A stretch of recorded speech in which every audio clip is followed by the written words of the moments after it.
एक जमींदार एक दिन अपनी हवेली की छत पर टहलने चला गया। टहलते टहलते उसकी नजर हवेली के नजदीक एक घर की छत पर पड़ी, जिस पर एक बहुत खूबसूरत औरत कपड़े सुखा रही थी। जमींदार ने अपनी एक नौकरानी को बुलाकर पूछा, यह किसकी पत्नी है? नौकरानी ने कहा, जमींदार साहब, यह आपके खेतों में काम करने वाले रामू की पत्नी है।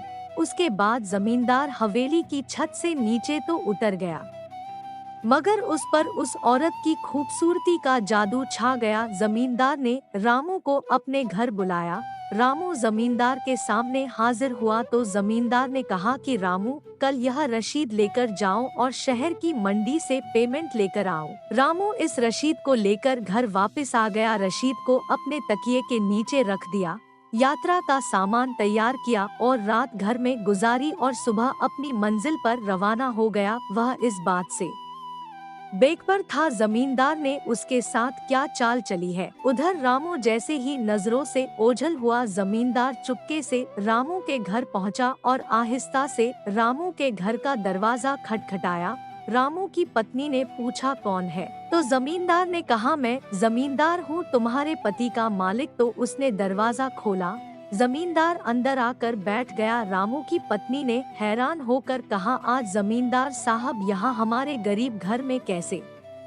जमींदार ने कहा, मैं यहाँ मेहमान बनकर आया हूँ। रामू की पत्नी ने जमींदार का मतलब समझ लिया था तो उसने जमींदार से कहा, मैं उस भगवान से डरती हूँ, आपके इस तरह आने से मुझे कोई खैर नजर नहीं आ रही। जमींदार ने गुस्से में कहा, ए लड़की, क्या कह रही हो? शायद तुमने मुझे पहचाना नहीं, मैं जमींदार हूँ, तुम्हारे पति का मालिक। रामू की पत्नी ने कहा, जमींदार साहब, मैं जानती हूँ कि आप ही जमींदार हैं और मैं ये भी जानती हूँ कि आप ही हमारी रोजी रोटी का जरिया है, लेकिन मैं आपसे एक बात कहना चाहती हूँ। बड़े बुजुर्ग कहते हैं कि शेर को भले ही जितनी भी तेज भूख लगी हो, मगर वह मरा हुआ खाना शुरू नहीं कर देता, बल्कि वो तो ताज़ा शिकार ही पसंद करता है।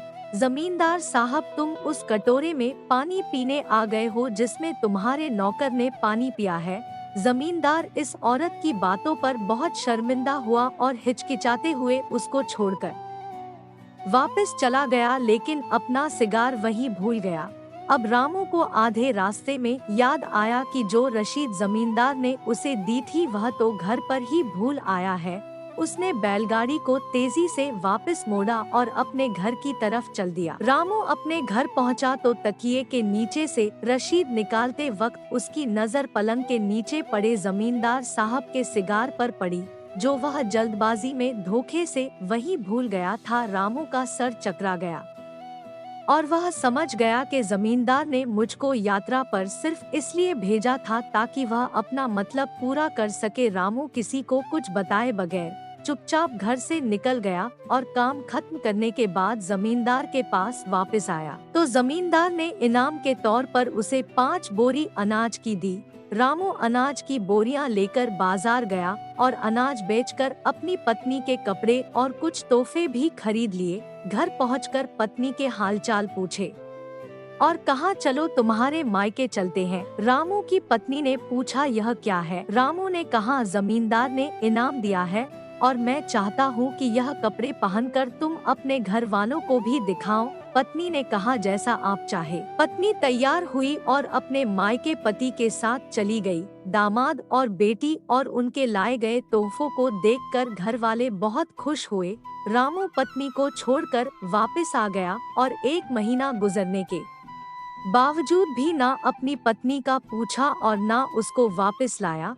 फिर कुछ दिन बाद उसके साले उससे मिलने आए और उससे पूछा, रामू, आप हमें हमारी बहन से गुस्से और नाराजगी की वजह बताएं या फिर हम आपको सरपंच के सामने पेश करेंगे। तो रामू ने कहा, जो तुम चाहो कर लो, लेकिन मेरे जिम्मे उसका ऐसा कोई हक बाकी नहीं है जो मैंने ना चुकाया हो।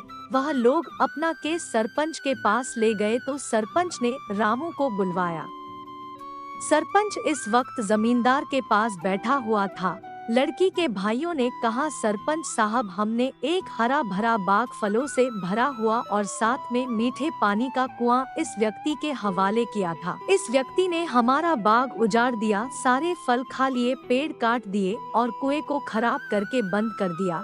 सरपंच ने रामू से पूछा, तो लड़के तुम क्या कहते हो इस बारे में? रामू ने कहा, सरपंच साहब जो बाग मुझे दिया गया था वह उससे अच्छी हालत मैंने इन्हें वापस दे दिया है। सरपंच ने पूछा, क्या उसने बाग तुम्हारे हवाले ऐसी ही हालत में वापस कर दिया है जैसे पहले था? उन्होंने कहा, हाँ वैसी ही हालत में वापस किया है, लेकिन हम इससे बाग वापस करने की वजह पूछना चाहते हैं। तो सरपंच ने कहा, हाँ रामू तुम क्या कहना चाहते हो इस बारे में? रामू ने कहा, सरपंच साहब मैंने बाग किसी बात या नफरत की वजह से नहीं छोड़ा, बल्कि मैंने बाग इसलिए छोड़ा है कि एक दिन में बाग में आया तो उसमें मैंने शेर के पंजों के निशान देखे। मुझे खौफ हुआ कि वह शेर मुझे खा जाएगा, इसलिए शेर के डर की वजह से मैंने बाग में जाना बंद कर दिया। जमींदार जो टेक लगाए यह सब कुछ सुन रहा था, वह उठकर बैठ गया और कहा, रामू अपने बाग की तरफ बेफिक्र हो जाओ, इसमें कोई शक नहीं कि शेर तुम्हारे बाग आया था, लेकिन वह वहाँ पर ना तो कोई असर छोड़ सका, ना कोई पत्ता तोड़ सका और ना ही कोई फल खा सका। वह वहाँ पर थोड़ी देर रहा और मायूस होकर लौट गया, और उस ईश्वर की कसम मैंने कभी तुम्हारे जैसे बाग के आसपास लगी मजबूत दीवारें नहीं देखी। तो रामू अपने घर लौट आया और अपनी पत्नी को भी वापस ले आया। ना तो सरपंच को पता चला और ना ही किसी और को कि माजरा क्या था। दोस्तों, क्या खूब तरीका था हमारे बड़ों के पास अपने प्यारों के राज छुपाने का, ताकि लोगों को पता ना चले और बात भी सुलझ जाए। आपसे रिक्वेस्ट है, अपने घरों के भेद किसी पर जाहिर ना होने दो।